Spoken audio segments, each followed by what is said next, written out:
Okay, so today's lesson is reducing complexity. So let me grab this. Has anyone looked at their 2-second lean book? So like one of the principles of just like lean manufacturing or lean production is to simplify, and that applies. It's not just like an assembly line that we need to simplify. It's anywhere, like everywhere in the business. So there's a saying that's called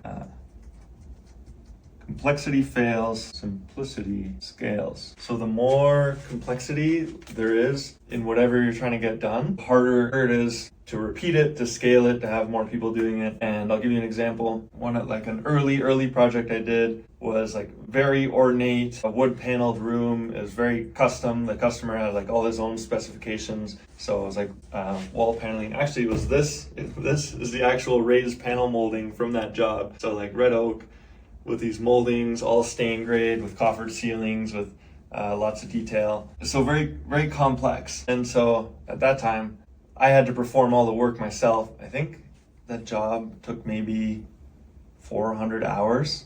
It was like 6 months. It was extremely complex. And so for me to go and say, okay, I'm just gonna be in the business of doing this, that would mean I have to go, maybe to Europe to hire carpenters who are like, can do this, who are really good at this one specific job versus, so it was very complex. So it's very difficult to scale that.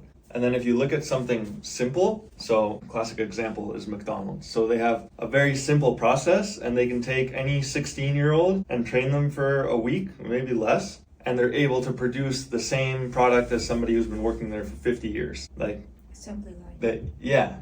And so they have like simple processes to deliver the product repeatedly. So that's the goal. So then the question is to ask, like, what processes are we doing that we can simplify?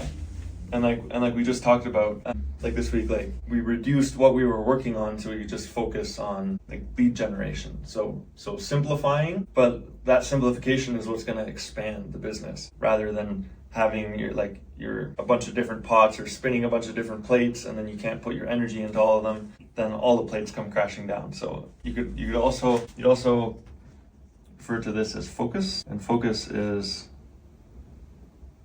follow one course till successful. And it's on the same vein. It's just, this is another lesson that I learned. I used to do, like when it was Nick's Carpentry, it was the old company, I used to do everything. I do drywall, flooring, all the trim, I do, exterior work, roofing, all these different things. And then I asked myself, like, why is it so hard to run the business and like not finding customers and making money?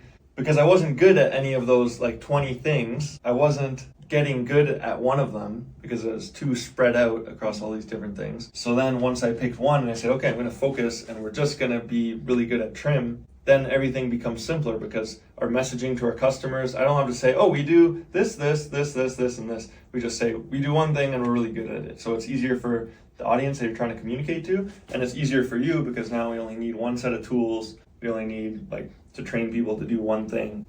So just scales. So what do you take away from this? I think most customers trust people with specialization rather than like a general one. Because if you're like a jack of all trades person, like which one would you go to? Like for example, if you have like a neuro problem, would you go to like a general physician or a neurologist? So like you would rather prefer someone who's specialized in that particular area because it's better for the business. Yeah, I like that. Specialization creates trust. Absolutely. Anyone else? Takeaways? And the other question is, what can we identify in what we do that we can simplify? Where can we remove complexity?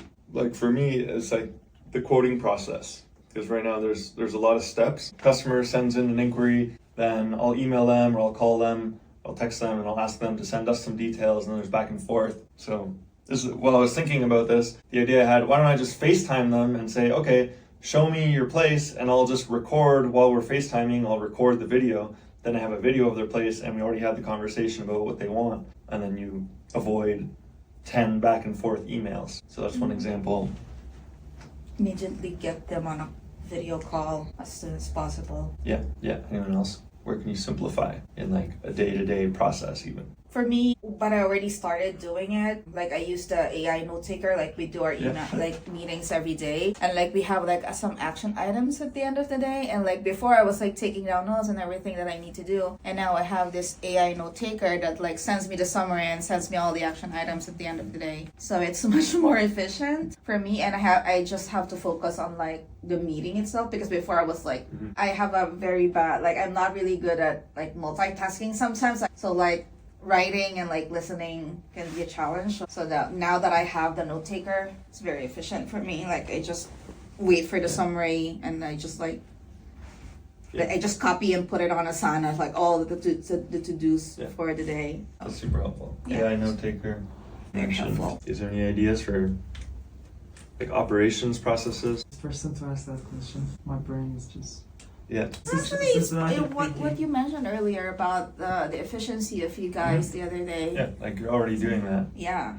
So maybe do more of that and expand, like try to like reflect on what was done that day. And so we were talking to this plant manager yesterday on our tour, and he said their facility's operating, what do you say, 70% efficiency, and they can complete a project in something like 21 days. And he already knew the numbers. He said, if we get to 80% efficiency, we can do the project in less, in like whatever it was, 19 days. And then he's like, if we were operating at 100% efficiency, we could build these units in 2 weeks, 14 days. So that's something we can think of like on an ongoing basis.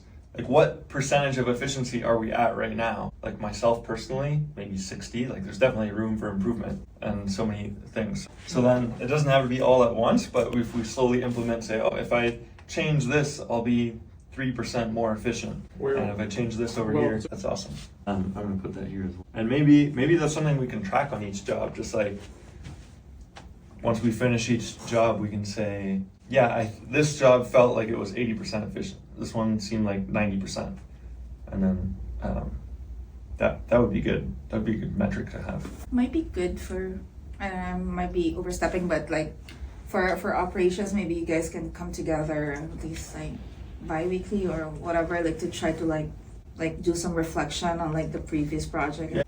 Yeah, in the fire department, we call that an after-action report. Something like that. So we have like a meeting and like review how it went, and like in this case it was a big fire. But like we could do that with jobs and then see like what was efficient, what could we improve. That's a really good idea. Yeah. And document that. Yeah. And like so we can like for sure replicate that. Yeah, and then like I'm thinking like Ayub's like cabinetry, like there was back and forth, right? So efficiency there was probably less. So, and then the other thing we can do is like either improve the efficiency or just stop doing things that we're not efficient at.